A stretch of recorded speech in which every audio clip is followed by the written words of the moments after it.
Magandang umaga po sa ating lahat at pagpatuloy po natin ang ating pag-aaral, ang ating pagsusuri ng Biblia, our survey of the Bible. And I pray na sana ito po ay isang blessing para sa ating lahat as we continue on to know God's Word. Malalaman natin kung ano ang mga pangako, ano ang mga promises of God na magbibigay sa atin ng lakas sa pagpapatuloy natin sa ating paggawa ng mga gawain ng Panginoon, at we desire to give glory unto His name. So, kailangan nating malaman ang gusto niya sa buhay natin at malalaman natin ito sa kanyang mga salita. At kailangan nating maintindihan para magawa natin ang gusto ng Panginoon, and that in doing so, we do the right way, ang tamang pamamaraan to give glory unto His name. So sa pagsimula po natin, let us pray. Our gracious God and our Father, we thank Thee for this opportunity that You have given us again to study Thy Word. And we pray, Father, that You will grant us wisdom. Wala kaming magagawa, Panginoon. Hindi namin maiintindihan itong mga salita kung hindi Mo kami bibigyan ng wisdom to understand, to know, and to apply this word in our lives. So we pray that You will bless us through the study of this part of the scripture, so that we will learn from Thee and we know what is Thy will for us, and we can glorify Thee. We can give You all praises, so that our life will be useful for Thy name's sake and will not be in vain. Truly, Lord, we desire to be of service unto Thee and to give ourselves unto Thee for the great gift that Thou hast given us through Thy Son, that You have saved us through the Lord Jesus Christ. So, Father, we pray that You will help us, guide us, and grant us, O God, cleansing, forgiveness of our sins, that we may know Thy will. And we pray that You will be with us as we study Thy Word. We give You thanks and praise in all these things. As we start this, we commit unto You through Your Son, our Lord and Savior, Jesus Christ. Amen. Now we will continue to study the Bible in the survey of the different books. And we are now in the Book of Judges, ang aklat ng mga hukom, na simulan po natin ang ating pag-aaral last week. And sa aklat po na ito, ating nalalaman na ang English title nito ay The Book of Judges. And of course, sa Griego, from the word krites, judge, we have kritai, which is judges, plural. And in the Hebrew Bible, sa Hebreo po, ito'y tinatawag na Sefer Shoftim. Ito po ang aklat ng mga hukom. Shoftim is the plural for judge. And as we continue on, pag-aralan po natin ang laman ng aklat na ito as we go to the basic contents, just a rough survey of what is inside, ano po ang nasa loob ng aklat na ito. Alam natin na itong aklat ng mga hukom ay ang aklat na susunod o sumunod po sa aklat ni Josue o the book of Joshua. So in the book of Joshua, we learned, napag-aralan po natin na sila ay nakapasok na sa lupain na ipinangako ng Panginoon sa kanila. At dito po, binigay na ni Joshua yung utos ng Panginoon sa kanila. Since it is already divided, it is allotted to them, no? Sinabi na kung saan sila. It is your responsibility now to enter into the land. Hindi naman pwede na si Joshua yung papasok mag-lead ng digmaan sa buong lupa ng Israel. Alam natin that in the first chapter of the book of Judges, aklat ng mga hukom, namatay na po si Josue.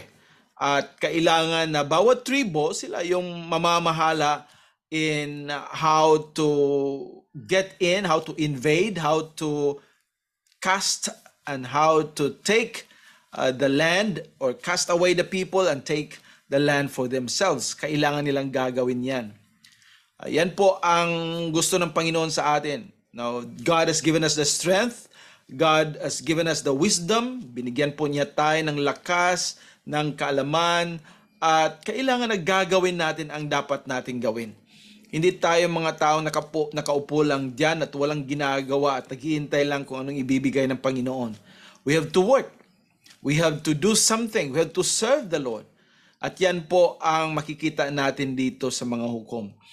At dito makikita natin din yung pagkamakasalanan ng tao, na kahit na binigyan sila ng Panginoon ng lupa na matitirhan nila at binigyan sila ng lakas at pwede nilang sakupin ang mga teritoryo na ito, ang lupaing ito, hindi nila ginagawa. At yan ang makikita natin kahit na sa atin ngayon, sa ating mga simbahan, sa ating sarili, may ipapagawa ang Panginoon, ayaw natin. Tamad tayo na gagawin yon. At sana makikita natin kung ano ang kahihinatnan, ano ang consequence of disobeying God.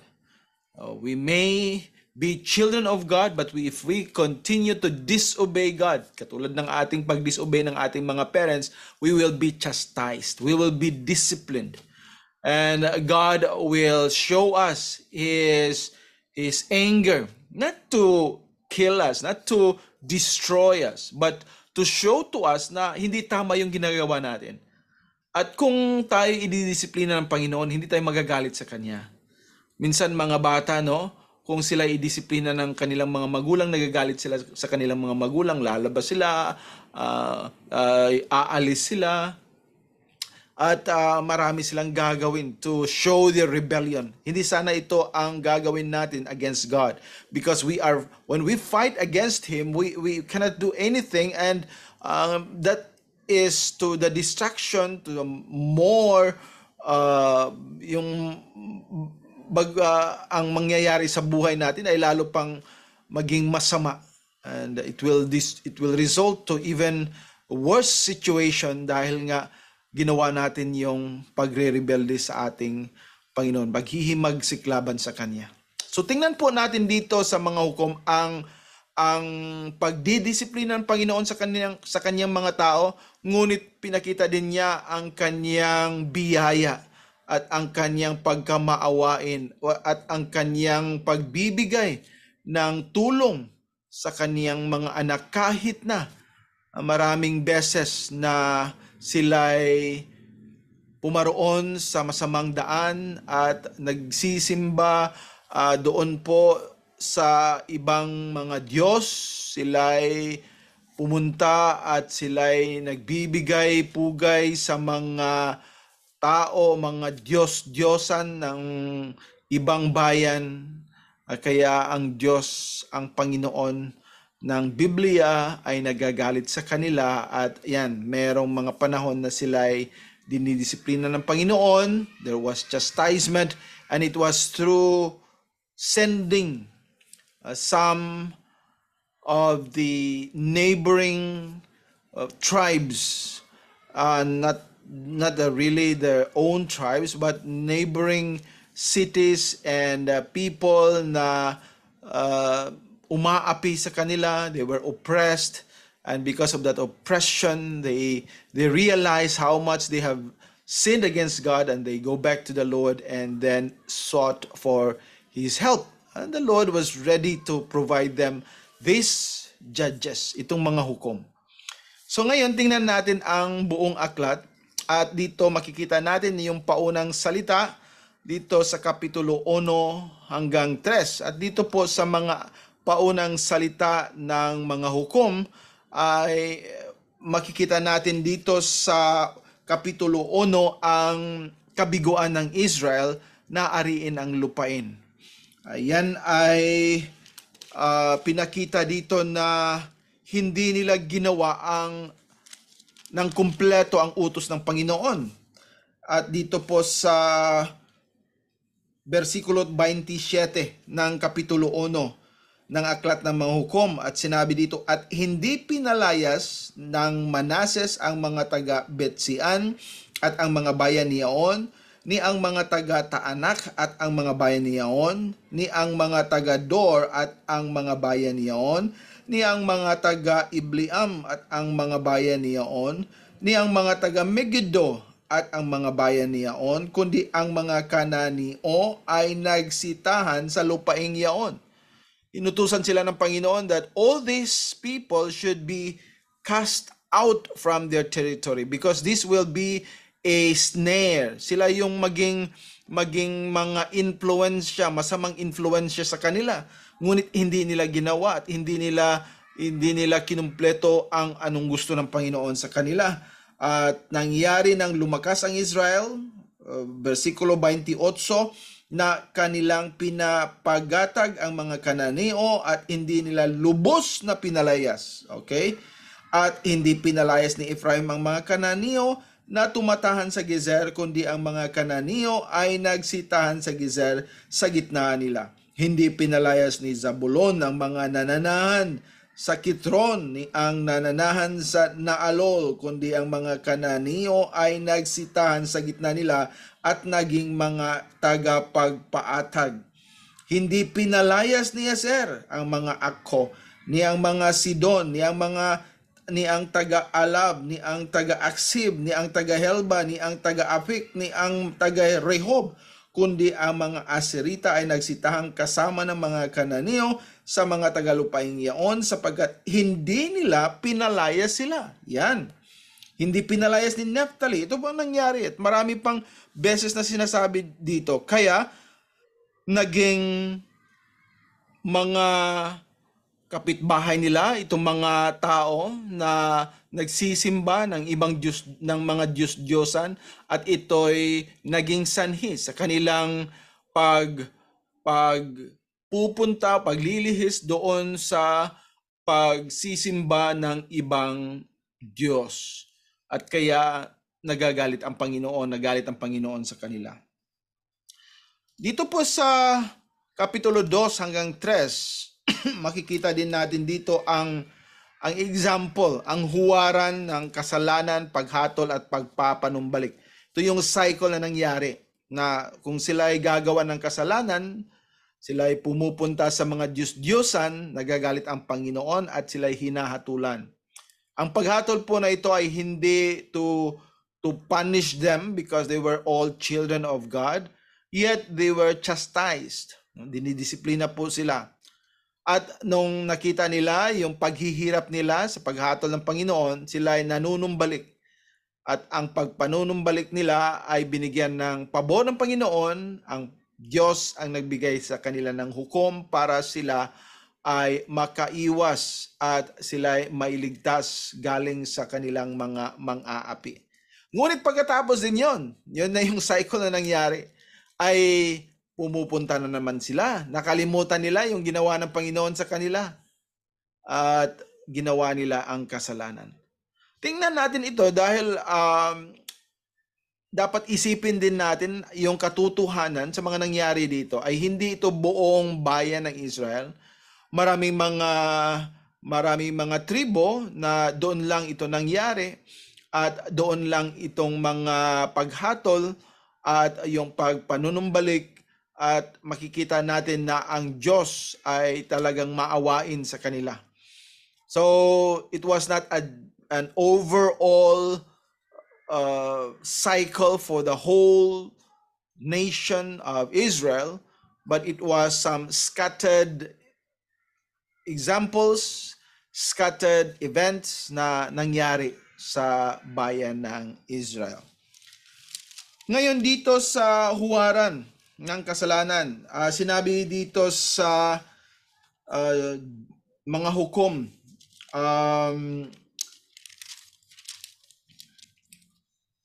Kapitulo 2, una dito makikita natin na si Josue, si Joshua ay namatay. At dito sa verse 8, at si Josue na anak ni Nun, na lingkod ng Panginoon, ay namatay na may 110 taon ang gulang.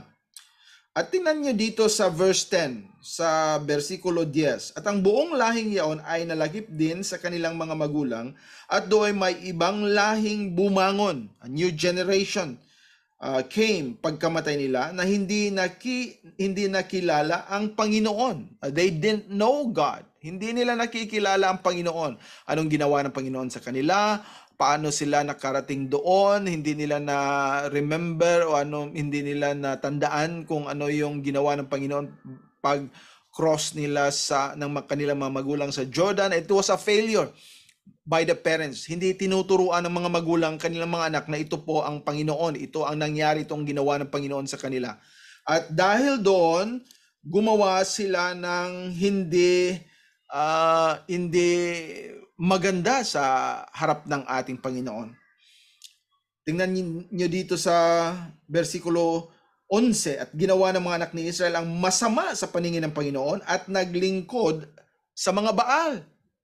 Dahil hindi nila alam yung Panginoon. Ito yung consequence. If you don't know who God is, that's why it is very necessary at kailangan natin na mag-aral tayo sa salita ng Diyos. Kilalanin natin ang tunay na Diyos, ang Panginoon na nasa Biblia, para iibigin natin siya based on His promises. Kung hindi natin siya alam, hindi natin alam kung anong ginawa niya, sino siya, at anong gagawin niya sa buhay natin, then we come to, pupunta tayo sa mga Diyos-Diyosan na ino-offer o yung mga sinasabi ng mga tao sa mundo. And ito ang nangyari.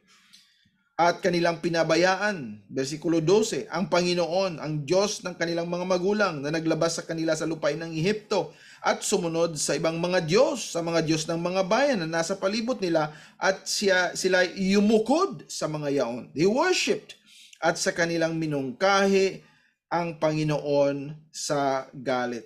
At kanilang pinabayaan ng Panginoon at naglingkod kay Baal at kay Astaroth. Tingnan niyo anong nangyari. At ang galit ng Panginoon ay naggalab laban sa Israel, at kanyang ibinigay sila sa kamay ng mga mangluloob na lumuob sa kanila. Ang kanyang ipinagbili sila sa mga kamay ng kanilang mga kaaway sa palibot, na anupat sila'y hindi nakatayong maluwat sa harap ng kanilang mga kaaway. Saan man sila yumaon, ang kamay ng Panginoon ay laban sa kanila, sa ikasasama nila, gaya ng sinalita ng Panginoon at gaya ng isinumpa sa kanila ng Panginoon, sila'y nagipit na mainam. Ngunit nung sila'y bumalik sa Panginoon at nagbangon ng Panginoon ng mga hukom na nagligtas sa kanila sa kamay niya ang mga lumuloob sa kanila, at gayon may hindi nila dininig ang kanilang mga hukom. Pagkatapos sila binigyan ng freedom or peace, may kalayaan sila, may kapayapaan, ay sapagkat sila'y sumamba sa ibang mga Diyos at kanilang niyukuran ng mga yaon, sila'y nagpakaligaw na madali sa daan na nilalakaran ng kanilang mga magulang na sumunod ng mga utos ng Panginoon, ngunit hindi sila gumawa ng gayon. At nang ipagbangon sila ng Panginoon ng mga hukom, ang Panginoon ay sumahukom at iniligtas sila sa kamay ng kanilang mga kaaway sa lahat ng mga araw ng hukom, sapagkat nagsisisi ang Panginoon dahil sa kanilang daing, dahil doon sa mga pumighati sa kanila at nagpakalupit sa kanila. Ngunit nangyari, ito ang problema. Pagkamatay ng hukom na sila'y tumalikod at lalong sumama kaysa kanilang mga magulang sa pagsunod sa ibang mga Diyos upang maglingkod sa kanila, at yumukod sa kanila, sila'y hindi naglikat sa kanilang mga gawa ni sa kanilang tampalasang lakad. At ang galit ng Panginoon ay nag-aalab laban sa Israel, at kanyang sinabi, sapagkat sinasalangsang ng bansang ito ang aking tipan na aking iniutos sa kanilang mga magulang, at hindi dininig ang aking tinig, hindi ko naman palalayasin pa sa harap nila ang sino man ng mga bansang iniwan ni Josue nang siyang mamatay, upang sa pamamagitan nila'y aking masubok ang Israel. Aking masubok ang Israel, to prove Israel kung kanilang susundin o hindi ang daan ng Panginoon upang lakaran nila na gaya ng inilakad ng kanilang mga magulang, kaya't iniwan ng Panginoon ang mga bansang iyaon na hindi niya pinalaya silang biglaan, ibinigay sila sa kamay ni Josue. Itong nangyari. Dahil may loyalty na sila sa mga Diyos-Diyosan, sumama na sila sa mga yuyukod, sasamba sa mga Diyos-Diyosan ng mga bayan sa paligid nila, ay maraming mga beses na kahit sila ay binigyan ng mga hukom ng Panginoon at sila iniligtas sa mga api, bumalik din sila. And this is what we have to understand. Dapat nating maintindihan ito. Hindi dapat pabalik-balik tayo sa mga bagay na alam natin na makasalanan. Yes, meron tayong mga weakness and we are a people na meron pa rin yung sinful nature sa atin at we are prone to wander. We are tempted to sin and yet hindi po natin pagbibigyan ang gusto ng ating laman to continue on sinning dahil hindi ito maganda sa paningin ng Panginoon. Ito po'y it invites us or it invites God to punish us, to chastise us and to discipline us. So, let's continue on. Tingnan na natin ngayon ang mga hukom. At una dito si Othniel. Dito makikita natin yan sa Kapitulo 3, 8 hanggang 11. At ito si Othniel, ang mapang-api na bansa sa panahon ni Othniel ay ang Mesopotamia. At ang haba ng pang-aapi ay mga 8 taon. Mahaba rin. 8 taon na sila inaapi ng Mesopotamia. Mesopotamia, nasa norte po ito ng Israel. At ang taon ng kapayapaan ay 40 taon. 40 years. So after they were delivered, they were binigyan po sila ng 40 years na peaceful time or a time that they, parang binigyan sila ng Panginoon ng panahon na they can continue on to know God, to worship God, and yet pagkatapos nito bumalik na naman sila sa kanilang mga masamang ginagawa. Kaya ay ang Panginoon ay dito makikita natin si Othniel. Siya ay isang hukom, isang taon na kapwa pamangkin at manugang ni Caleb or Caleb.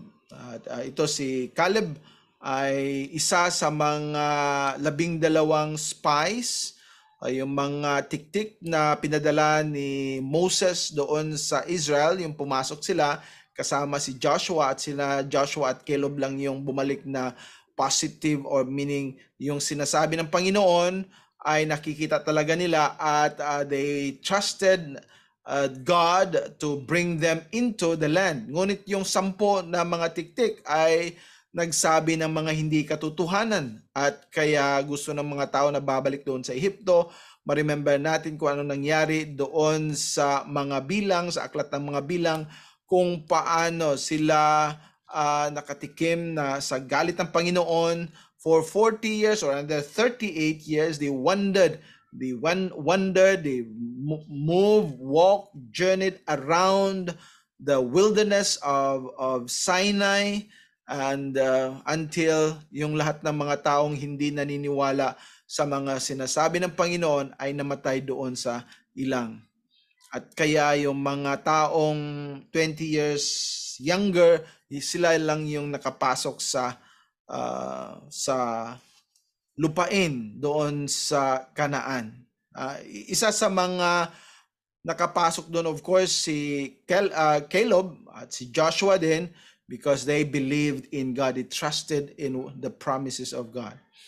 So ito si Othniel ay isang pamangkin at naging manugang din ni Caleb dahil nga ino-offer ni Caleb kung sino makapasok o makakuha ng lugar na ito, siya yung makapag-asawa ng aking anak, at kaya naging manugang siya ni Caleb. Nabihag niya ang isang malakas na lungsod sa Kanaan. Makikita natin yan dito sa verse 11 o verse 10 ng chapter 3, kapitulo 3. At ang Espiritu ng Panginoon ay sumakanya at siya ay naghukom sa Israel, at siya ay lumabas na nakibaka, at ibinigay ng Panginoon si Chusan-Risathaim na hari sa Mesopotamia sa kanyang kamay, at ang kanyang kamay ay nanaig laban kay Chusan-Risathaim, at nagpahinga ang lupain na 40 taon, at si Othniel na anak ni Kenaz ay namatay. Pagkatapos ni Othniel, ang pangalawang hukom ay si Ehud or Aod dito sa ating Tagalog na Bible, Aod or Ehud. Now, ito po si Ehud, makikita natin ito sa kapitulo 3, 12 hanggang 30. Ang mapang-aping bansa ng panahong ito ay ang Moab. Ang Moab po ay nasa eastern part, no? And southeast. Okay? Yung Mesopotamia kanina nasa norte, ito na naman ay nasa south at southeast, okay, ng Israel.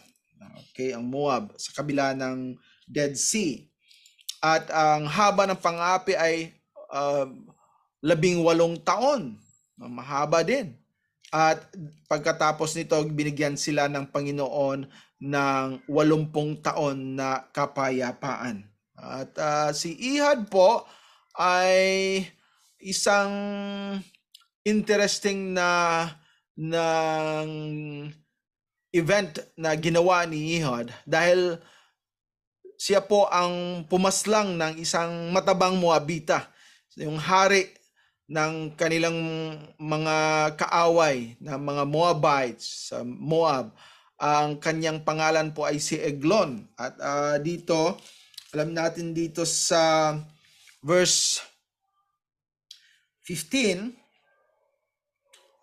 nang siya po'y tinawag ni Eglon, or nang siya po'y pumasok doon sa kaharian ni Eglon. Matapang dito si Ehud. Ngunit nang dumaing ang mga anak ni Israel sa Panginoon, ibinangon sa kanila ng Panginoon ang isang tagapagligtas, si Ehud na anak ni Gera, ang Benhamita na isang lalaking kaliwete, at ang mga anak ni Israel ay nagpadala ng isang kaloob sa pamamagitan niya kay Eglon na hari sa Moab. So, nagdala siya ng isang present, like a gift. At si Aod ay gumawa ng isang tabak na may 2 talim, both sides, no? 2 talim na may isang siko ang haba, at kanyang ibinigay sa loob ng kanyang suot sa kanyang dakong kanang hita. Ang kanyang inandog ang kaloob kay Eglon na hari sa Moab, at si Eglon ay lalaking napakataba. At nang siya ay matapos makapaghandog ng kaloob, ay pinapagpaalam niya ang mga tao na nagdala ng kaloob. Ngunit siya nga ay bumalik mula sa tibagan ng bato na nasa piling ng Gilgal, at nagsabi, ako'y may isang pasugong lihim sa iyo, o hari. Sabi niya, may sikreto ako para sa iyo, King. At kanyang sinabi, tumahimik ka, at yung lahat na nakatayo sa siping niya ay umalis sa harap niya. Akala baka mas mahalagang bagay itong ibibigay niya sa akin. So kayo, labas kayo lahat.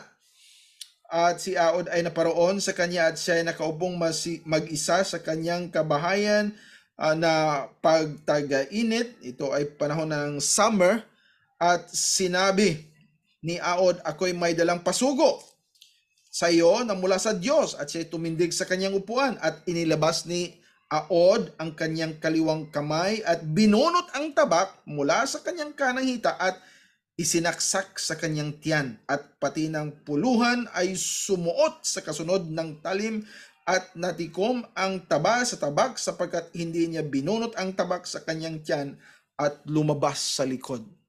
Itong ginawa ni Aod sa hari ng mga Moabita na nagngangalang Eglon. At pagkatapos nito, nag-organisa siya ng isang hukbo ng mga Israelita na pumatay ng 10,000 tropa ng kaaway. Ito ang ginawa ni Eglon. Pagkatapos ni Eglon ay may sinasabi ang Biblia ng isang hukom na pinangalan ng Shamgar o Samgar. Ang mapang-api na bansa sa panahong ito ni Samgar ay ang mga Filisteo. Ngunit hindi sinasabi dito ang haba ng pang-api ng mga Filisteo. Palagi ang mga Filisteo ay galit sa mga Israelita at hindi nire-record dito, hindi nakatala dito kung naitala dito kung ilang taon. Ngunit binigyan din sila ng kapayapaan at hindi din sinabi ng Biblia kung ilang taon sila nagkaroon ng kapayapaan. Si Samgar po ay isa sa mga hukom at sa kanyang pakikidigma sa mga kalaban ay ginawa niyang napatay ang 6 na daang Filisteo gamit ang isang panundot sa baka. Itong panundot sa baka, itong ang sinasabing it is an ox goad. Yung goad ay yung panundot para lalakad o gaga o uusad, at yung baka at ito ang sinasabi natin na yung parang stick, and sa instrumentong ito ay napatay ni Shamgar ang 600 na mga Filisteo. So makikita natin yung tulong ng Panginoon. In all these struggles and wars and battles that itong mga ginawa ng mga hukom, makita natin na parang imposible. No? Parang imposible talaga sa paningin ng tao. Kung gagawin ito in the strength of man, ay hindi ito mangyayari. Ngunit, dito pinakita ng Panginoon ang kanyang tulong. He raised up judges at hindi lang siya nagbangon ng mga hukom para makipaglaban, tinulungan niya at binigyan niya at nakipaglaban din ang Panginoon na tumutulong sa mga hukom. At kung tingnan natin yung kanilang mga panalo, ay makita natin that it is impossible without God na tumulong sa kanila. And this is an assurance for us believers as Christians.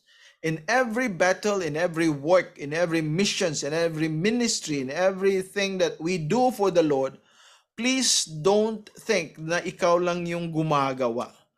God is with us. In fact, wala tayong privilege to labor and to serve God without God's favor. We have to understand God is with us. So please, let us understand na ito ang gusto ng Panginoon sa atin. Dapat we always have to acknowledge that He is with us. And whatever victory, whatever success, whatever good that will come out from our work, our ministry, it must be to the glory of God, because we know wala tayong magagawa kung walang Diyos na tumutulong sa atin.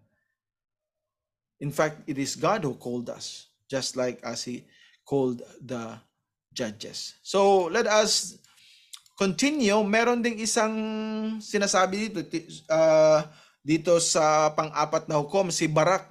Kaya nga, out of the 12 na minimension natin, merong iba na more than 12.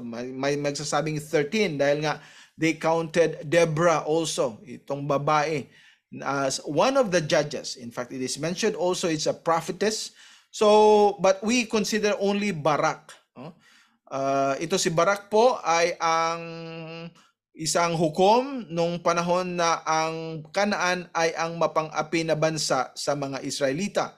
At ang haba ng pang-api nila ay 20 taon. At binigyan sila ng kapayapaan na 40 taon pagkatapos na nanalo si Barak against the enemies. And alam natin, Barak was not hindi po siya isang matapang. I mean, he was courageous, but he was hesitant. So, nangailangan siya ng encouragement, and he got the encouragement from Deborah or Deborah. At nagtaas siya ng hukbong 10,000 sa paghihikayat ni Deborah. Hindi sana siya pupunta at makipag-away, ngunit alam natin dito, sinabi ni Deborah sa kanya dito sa verse 14 ng mga Hukom Kapitulo 4. At sinabi ni Deborah kay Barak, tumindig ka sapagkat ito ang araw na ibinigay ng Panginoon si Sisara sa iyong kamay. Hindi ba lumabas ang Panginoon sa harap mo? Sa gayoy lumusong si Barak mula sa bundok ng Tabor at 10,000 lalaki na ang kasunod niya at nilansag ng Panginoon si Sisera. Tingnan niyo kung sino ang nakipaglaban, nakipag-away. Dito sa verse 15, it's obvious that it was not the strength of Barak that defeated Sisera, it was God. At nilansag ng Panginoon si Sisera at lahat ng mga karo niya at ang buong hukbo niya ng talim ng tabak sa harap ni Barak at lumunsad si Sisera sa kanyang karo at tumakas na tumakbo. At alam natin kung sinong pumatay kay Sisera, isang babae. Tinalo niya ang kaaway na general na nagangalang Sisera sa paanan ng Mount Tabor. Ngunit ang pumatay ni Sisera ng maglaon ay si Jael, isang babae na nung pumunta siya sa tulda ni Jael, pinapapasok doon si Sisera para makapagpahinga. Ngunit nung alam niya na ito'y kaaway ng Israel, at ito'y pinatay ni Jael. Isang parang mahirap natin i-describe yung ginawa ni Jael, but she killed Sisera. At dito sa chapter 5, kapitulo 5, makikita natin dito ang awit ni Deborah. Sabi dito, ito'y duet to. Ito'y duet dahil nga sinabi din dito sa verse 1 ng chapter 5, nang magkagayoy umawit si Deborah at si Barak. So nag-duet po sila sa kanilang tagumpay. Ito ang character ng mga Israelites, and it was God's way of calling them to acknowledge, para mapaalam sa mga tao na ito ay isang tagumpay ng Diyos na tumulong sa kanila, hindi sa kanilang mga sarili. So they acknowledge God's help. Pagkatapos nito, may isa na namang hukom, si Gideon. Ito si Gideon, isa sa mga paboritong karakter ko noon. Hindi pa ako Christian, but I was so interested with his life dahil nga marami ding mga imposibleng nangyari sa buhay niya. At itong mga imposible na ito ay talagang it attracted me, and it still encouraged me until today. Itong ginawa ni Gideon. Of course, pagkatapos nito, masama yung nangyari kay Gideon. Sana hindi yan i-follow din natin. And I pray I would not be also following the way na ginawa ni Gideon. Ngunit nung sumunod siya sa Panginoon, maraming mga imposibleng bagay na makikita natin, ngunit naging posible dahil sa Panginoon na tumulong sa kanya. So ang mapang-api na bansa nito ay ang Madian or Midian, at ang haba ng pang-aapi ay 7 taon. Ngunit mahirap ang mga Israelita nito ng panahong ito dahil yung mga Midianites, yung mga Madian, they were so greedy and cruel against sa Israelita na yung mga harvest nila, lahat ng mga resources ng Israel, kinukuha nila. So people were running, even hiding in caves kung sila'y mag-process ng kanilang mga pagkain, maghanda, mag-harvest sila. They were all afraid, natatakot sila sa mga Midianites. Kaya though it was only 7 years, 7 taon lang, ngunit yung pag-aapi ng mga Madian ay nagpapahirap talaga sa mga Israelita. At pagkatapos nito, nung sila po ay binigyan ng kapayapaan, may 40 taon na binigay ang Panginoon sa kanila na mapayapang mga taon para sa bayan ng Israel. Now, merong mga interesting na mga bagay na mapag-aralan natin sa buhay ni Gideon. Ay inatasan siya ng Diyos upang talunin ang mga Midianita, ngunit wala siyang trust sa kanyang sarili. Bakit kami, mga pulubi kami, ako naman ay hindi talaga isang taong warrior, hindi naman siya trained as a leader. And this is the case of many of us. We say, oh, hindi ko kaya yan, wala naman ako magagawa. Sino ba ako? Sino ba kami? Bakit ako yung pipiliin ng Diyos? Ngunit sinabi ng Panginoon, Gideon, ikaw ang dapat na mamumuno. At pinaghandaan niya ito at he was challenged by God and he did what was according to the command, yung utos ng Panginoon. Pinaghandaan niya ito. Anong inutusan siya na sirain yung mga idolo ng pamilya niya, ginawa niya ito. Ginawa niya ito sa gabi pero ginawa pa rin niya. At makikita natin na ito'y talagang isang pagpapakita ni Gideon na siya ay isang taong gustong susunod sa utos ng Panginoon. At makikita din natin dito na in times that he was doubting, whether he will go or not, ay may ginawa siya. Itong tanda ng balat ng lana. Ito po ay sa Kapitulo 6.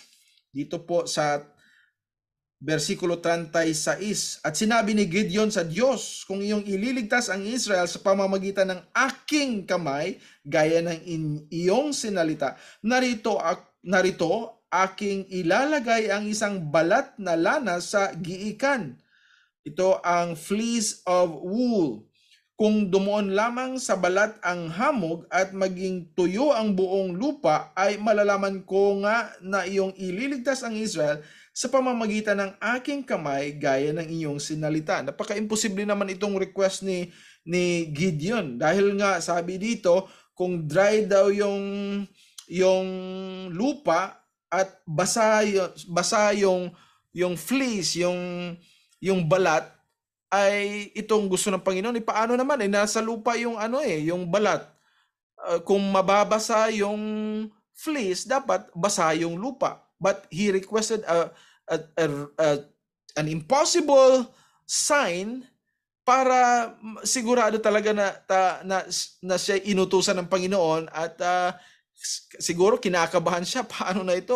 Isang digmaan na itong harapin ko. He wanted to be sure. Now for us today, hindi po natin gagawin itong mga ginawa ni Gideon. Alam natin that in the time of Gideon, wala pang recorded na mga scripture. Yung salita ng Diyos ay hindi pa available sa lahat ng mga tao. Siguro sa templo o sa tabernakulo, hindi pa nagawa ang templo ng panahon na ito.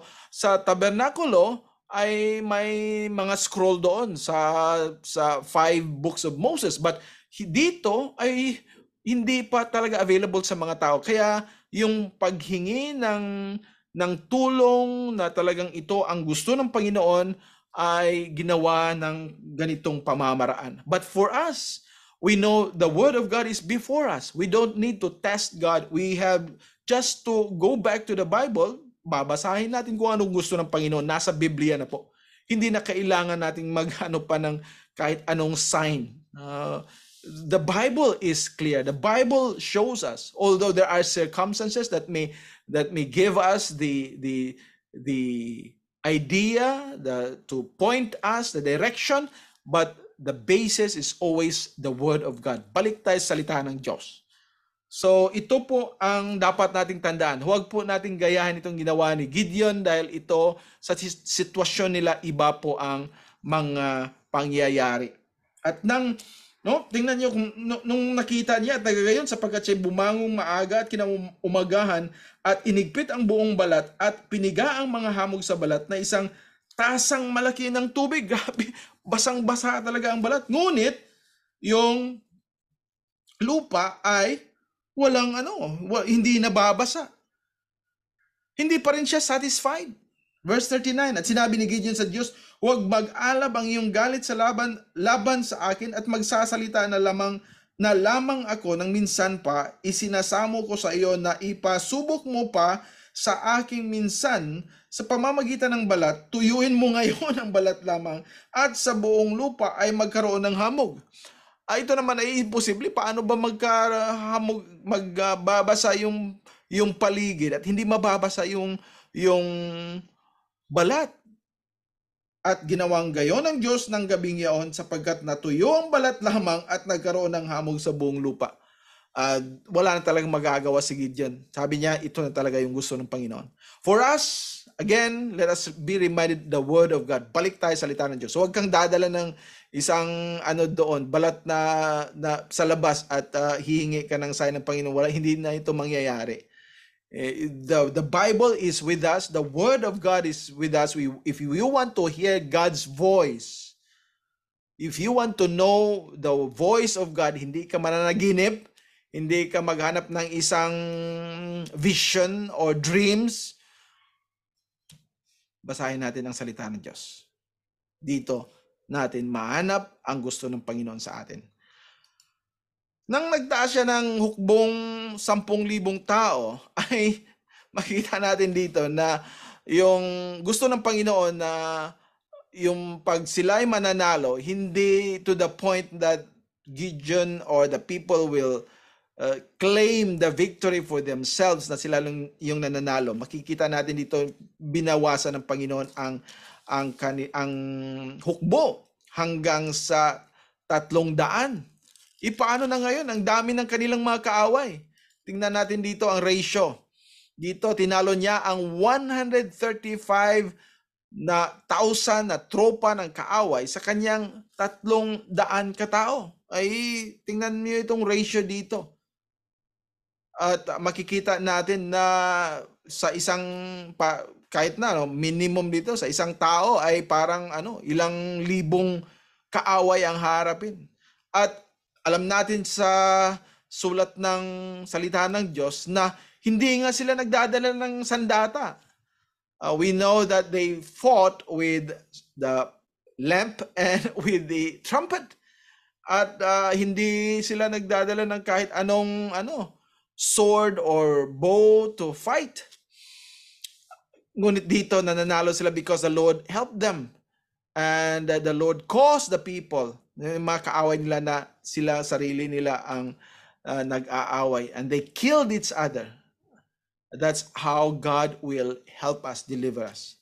So tayo, dapat nating sundin ang utos ng Panginoon dahil yung utos at gusto ng Panginoon sa atin ay talaga yung maging successful in the ministry or anong gagawin natin, and we can see God's hand working sa buhay natin.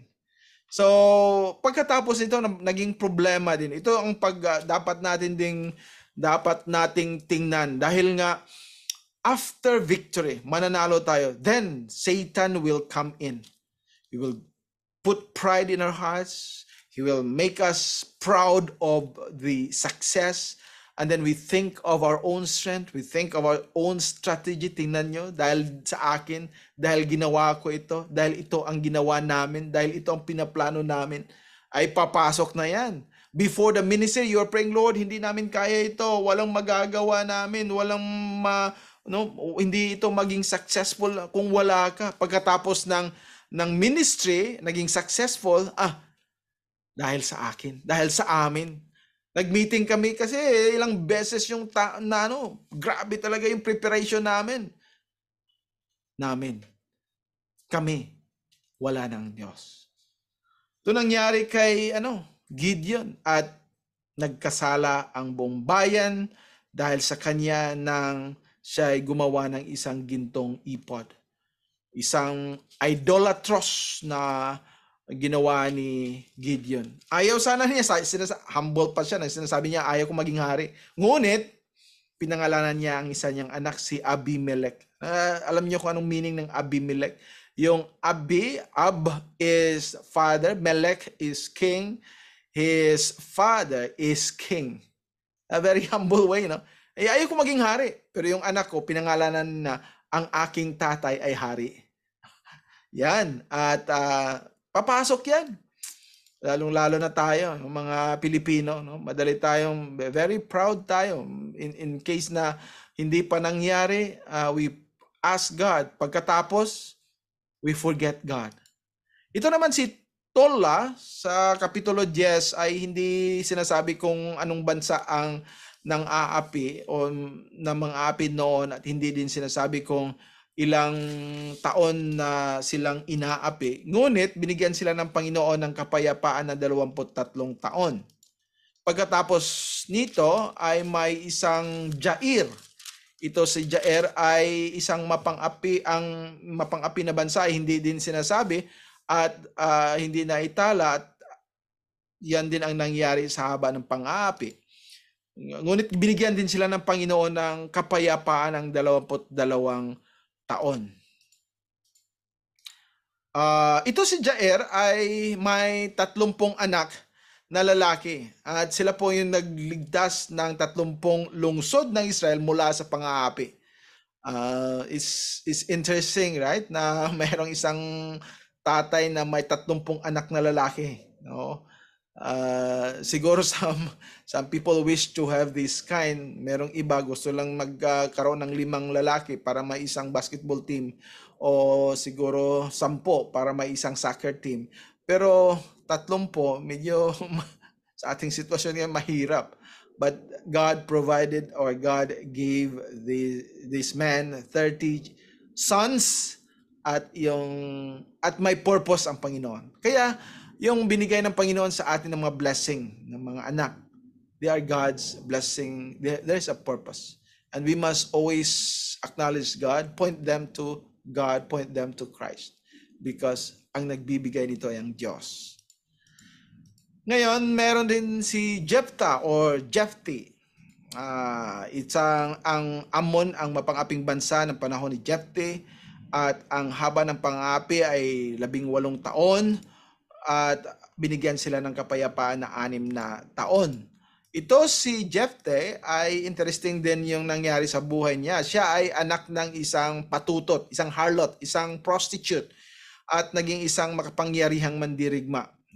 Ayaw sana ng mga kapatid niya sa kanya, dahil nga hindi siya, parang illegitimate child siya, but siya yung pinili ng Diyos. So hindi sa pananaw ng tao ma-base yung ating pag-recognize ng mga taong tinawag ng Panginoon na maging leader natin, maging pastor, o maging kabahagi sa ating mga gawain.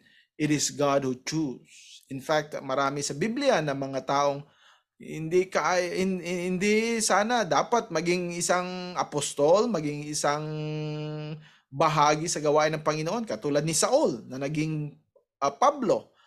Ay grabe yung kanyang pang-aapi sa mga Christians, ngunit siya ginamit ng Panginoon to bring many to Christianity. So sa tao, hindi po yan sa tao, it's about God. It's God who chooses. So nang maglaon na napukaw siya sa pakikipaglaban sa naninibugho na tribo ng Ephraim. They were jealous of the success of Jephthah, and he fought against his own brothers. Yun ang nangyari din. Yun yung mga jealousy, ng envy ng mga magkakapatid, mga siblings. Lalo na ito si Jephthah ay hindi talaga legitimate child ng isang Israelita. So may isang pangyayari na dapat din nating mapag-aralan dito sa buhay ni Jephthah, dahil nga sa bisperas, nung hindi pa sila nagkipaglaban, ay may gumawa siya ng padalos-dalos na panata sa Diyos. Ito ay dapat hindi natin gawin, dahil yung panata natin ay hindi yun ang magbibigay, para bang binabribe natin yung Panginoon. Lord, kung itong mangyayari, dapat ito yung ibigay ko. Kung ito yung maging success, ito yung gagawin ko. Hindi. We look to God, we ask God to help us, and whatever success, alam natin, it's for the Lord. We should not bribe God. And anyway, we cannot bribe God, because kung anong desisyon niya, anong plano niya in the past, ay yun ang mangyayari. No, we cannot change His decision. So whether you promise or not, ano ang gusto ng Panginoon, yun ang mangyayari. Kaya susundin natin siya, not according to what we desire or sacrifice, ay sa Kanya ay may sinasabi siya. At sabi niya, kung sino yung unang lalabas sa bahay namin, pagbalik ko ay ang sumalubong sa akin ay i-offer ko sa Panginoon, iaalay ko. At akala niya isang hayop yung lalabas. Kasi noon, mga tao, yung mga hayop nila doon, no, nilalagay din sa loob ng bahay nila yung mga nila, asno, mga baka, mga kambing, mga tupa, ay ang lumabas ay ang kanyang anak na babae. Kaya itong nangyari. So it's a sad, it's a sad event in the life of Jephthah and one of the judges. But this is what we should learn. We should not try to bribe or to offer something in order to get God's favor. God's favor, grace is according to Him. We just submit. We better obey than offer some kind of sacrifices. That's all what God wants from us. Of course, we give ourselves as living sacrifices. Yan ang dapat. Hindi na we are trying to, mahilig tayo, lalong tayong mga Pinoy. Mahilig tayo, Lord, kung mag-successful kami dito, bigay ko sa iyo 10%, 20%, 30%. Pagdating ng panahon, naging successful nga, sabihin naman, ay Lord, meron pang ibang business na mamaya na, mas malaki yung ibibigay ko sa iyo pag lalong maging successful ito. Ganon tayo. Please don't do that. Of course, in the case of Jephthah, talagang sinusunod niya yung kanyang panata, ngunit it was a sad situation.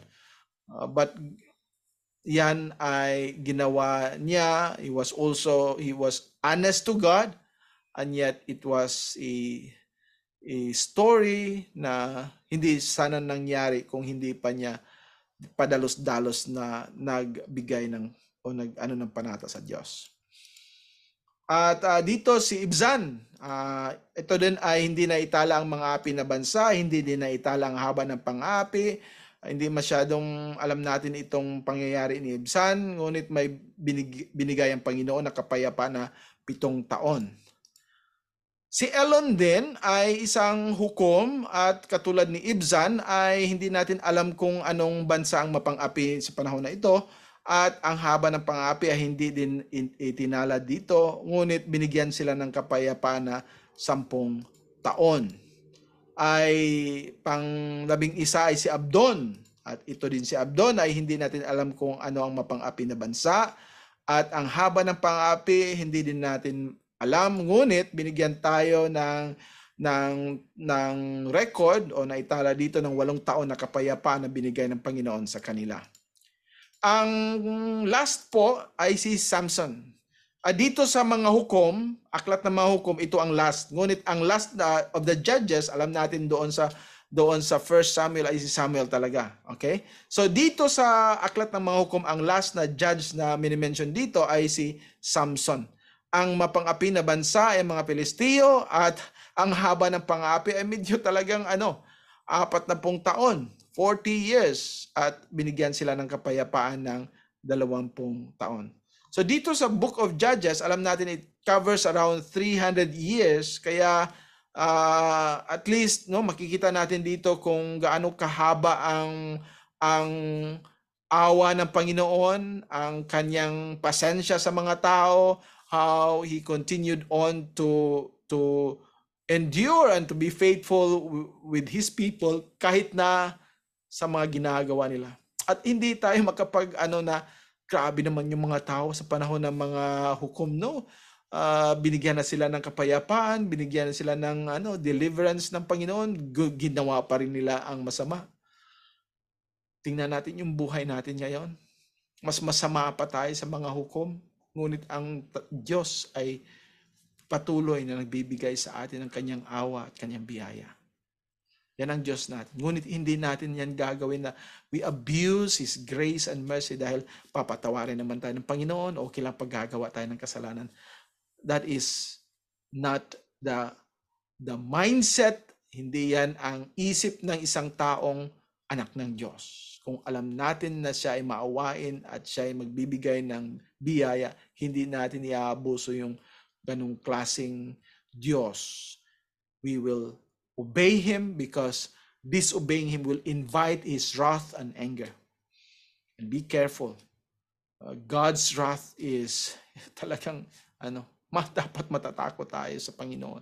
Hindi na matatakot na lalayo tayo, ngunit matatakot tayo sa gawin niya sa atin kung hindi tayo susunod sa kanyang salita.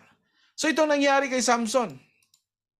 Ito si Samson ay sinabihan yung kanyang mga magulang na palakihin siya bilang isang Nazarite. Isang Nazarite ay maraming mga strict rules. Hindi dapat naputulin yung buhok, hindi inom ng kahit may alcohol, at kahit na yung grapes ay hindi sila kakain. Yun ang mga hindi dapat. That is because God wants him to be set apart as God's instrument. Ngunit, kung tingnan natin yung tao na si Samson, ay parang minsan magagalit tayo, di ba?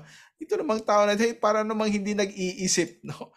Nung patungo siya sa kanyang kasal ay may ginawa pa siya, nakapatay pa siya ng isang leon, at bakit ano pang gagawin niya? At ito naman si Samson talaga, he was a man who hindi talaga sumusunod sa kanyang mga magulang. Gusto niya yung gusto niya. Gusto ko mag-asawa ng ganyan, gusto ko yung babae na yon. At yung sinabihan siya ng mga magulang, ayaw niya maniwala, mas gusto niyang gagawin yung gusto niya. Ito ang isang picture ng ating sa atin ngayon, di ba? Mga Christians, lalo na sa ating mga anak ngayon, gusto nilang gawin kung anong nasa puso nila. Follow your heart. Yan ang advice ng mga tao sa mundo ngayon. At maraming mga bata ang nabiktima kahit na mga Christians. They follow their heart, and the heart is deceitful above all else, desperately wicked, who can know it? Ayan ang problema ngayon. Ito Samson, pinagkanulo siya ni Delilah nung isang hindi Israelita, at sa kamay ng mga Filisteo nila binigay siya. Nagtanong siya, obvious naman na tinanong ni Delilah kung paano siya mahuli, no? Kung mababasa natin yung account, alam na, parang ma-discern na sana ni Samson na ito yung masama na talaga, dahil gusto ni Delilah malaman kung paano maging siya, weak. At there were many times na hulihin na sana siya, at dahil hindi niya sinabi ang katotohanan, ngayon umiiyak lang yung babae, sinabi na niya na ganito, ganyan. Ayan. Sometimes, kung tingnan natin, parang bakit ba ginawa yun ni Samson? Sa ating buhay din. Siguro sa inyo, mas kayo. Sa akin, sometimes, bakit ginawa ko yon? No, there are things na hindi sana natin gawin, but sometimes bulag tayo. And so we want God's help. At nung panahon na yon, siya ay inahit, binulag, at inalipin. Naging naging slave. Ngunit,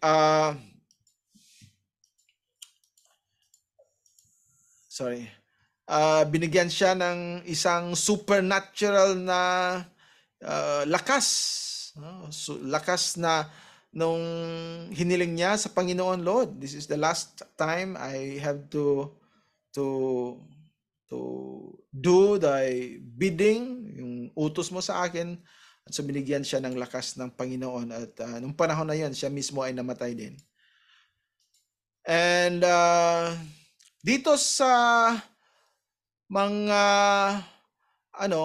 hindi na ito paunang salita, sorry. It is ito ay nasa panghuling salita. Panghuling salita na ito dito sa 17 to 18. Although some of the scholars would think na sana ito ay nilagay doon sa una, ngunit ito yung ginawa ng Diyos na closing comments sa Book of Judges, dahil nga it is fitting to summarize this book with the depravity of man. Talagang nangyari yung pagkabulok ng Israel sa kanilang reliyon. Nalaman natin yung ng isang pare na gusto lang magkapera, gusto lang susunod sa kung anong tribo na makapagbigay sa kanya ng mas maraming pera. Ganun na rin yung mga ministers natin ngayon, mga pastors, kung sino yung magbibigay ng mas marami, magbibigay ng hindi na iniisip kung ano yung doktrina, basta may pera. Sana hindi alamin natin, dahil nga marami na sa atin mga simbahan ngayon na iba na yung mga doktrina.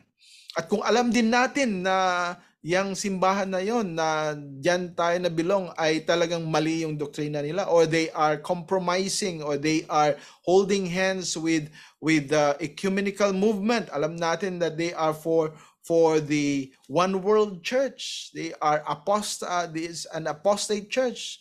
Please, hindi naman na sabihin natin dahil yan nandyan yung mga ang pamilya ko, mga kapatid ko, nanay ko. We have to come out from among them. We really have to obey God rather than our feelings. And so, yan ang nangyari sa panahon ng mabulok na relihiyon ng Israel. They were more on their own feelings and hindi nila sinunod ang salita ng Diyos. At ang last dito ay ang moral na pagkabulok ng Israel. Talagang makita natin the last chapters of this is very violent, is very cruel, no? Yung asawa ng isang tao ng Israel ay hinati-hati yung katawan ng kanyang asawa at makikita din natin dito yung parang wala ng sense of morality yung mga tao. So I pray na sana mabasahin din ninyo itong aklat ng mga hukom. Marami tayong mapagtutunan dito dahil nga pinakita ng Panginoon dito ang pagkamakasalanan ng tao. Ngunit sa pagkamakasalanan ng tao, ang Diyos ay maawain at siya magbibigay, hindi kaagad tulong. Ngunit ibibigay niya yung kanyang pagdidisiplina. Mayroong mang-aapi, mayroong mangyayari sa buhay natin para ma-realize at malaman natin na nagkamali, nagkasala tayo. At nung ma-realize natin, lalapit tayo sa Panginoon at magsisisi sa ating makasalanan, yan, tutulungan tayo ng Panginoon. And when the Lord delivers us, we have to pray na sana hindi na tayo babalik na naman sa ginawa natin noon. Itong nangyari sa Israel, pabalik-balik, is just like a cycle. But we have to understand there is an end of this cycle. And that will be the time when the Lord Jesus Christ will come. Babalik na ang Panginoon, dadalhin tayo doon. Wala nang cycle sa katulad ng sa aklat ng mga hukom. And let us understand how God will really help us and God will bless us. And we will be with God forever in His kingdom pagkatapos sa mundong ito. That's what we are looking forward. But while waiting, ay gagawin natin ang dapat para sa Panginoon. Maraming salamat at sa susunod na ating pag-aaral dito po sa ating pagsusuri ng Biblia.